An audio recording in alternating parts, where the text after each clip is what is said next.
Alessandro Pavoni is the owner and executive chef of Ormeggio on the Spit. I can't believe it. We're actually going to be in his kitchen learning his cuisine from the man himself. Welcome, ladies. Nice to see you again.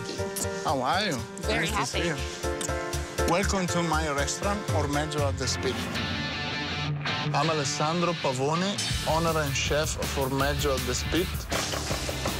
The kind of food that we do, it's North Italian cuisine, present in a modern way.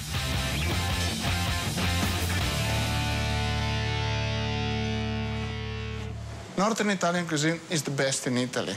I grew up with it, and look how healthy I am. It's beautiful, and it's tasty, and it's rich. Typical Northern Italian dishes are made with butter and cream.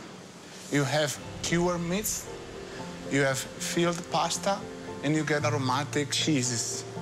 So I'm going to take you through the best tips to make the best pasta dough and the best sauce for pastas. Are you ready? Yes. Let's do it. Today we're going to make macaroncini with Savoy cabbage and guanciale. Okay, macaroncini is like a macaroni, but it's a smaller version. So in Italy, when you say macaroni, macaroncini is smaller. And we're going to make the sauce with guanciale, which is like a pancetta, but it's made only with the cheek of the pork. So very tasty. The first step today to make this pasta, we'll be making the dough. We're doing a water-based pasta today, which doesn't have any eggs, because the final texture is a lot different. It's more coarse, and it's a lot chewier in the mouth. So it's a completely different product, all right? So to make the dough, we need to combine the 3 flour.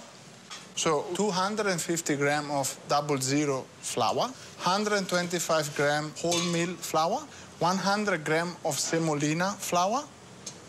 Okay, you make a hole in the middle. Don't be scared to get dirty here, yeah? Flour go a bit everywhere. And then you add 150 grams of water and 100 grams of white wine. Take the flour from the edges and put it through the middle and start to work the dough together. We want to have quite a dry dough. Could I make this shape of pasta on an egg pasta, or do you really need that coarseness? You could make it with the egg pasta, but you would have a completely wrong texture in your mouth. You know? Yeah. This one is more chewy and more rough. So you see all the texture of the different flour already on the dough that you can see. So after your dough is crumbling like this, then you put it in a container. So what you do now, when it's pressed in the container properly, you cover with clear up and you put it in your fridge to rest. And in 12 hours time, you have a perfect dough.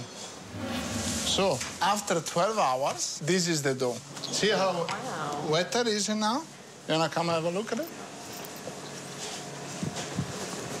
So we wanna have that shape of the container, because now we can actually cut your strips like this, you know, and then you can press it down, and then you put it through the pasta machine, okay?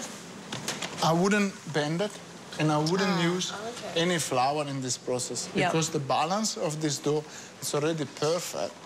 And on the table or on the board, just use the coarse semolina that we used before. Then you go step by step, you go down. This pasta, I don't like it too thin, because once again, I want that texture. So what I want to make strips of about 6 centimeters long. We make them 1.5 centimeter wide, okay, like this, and so on.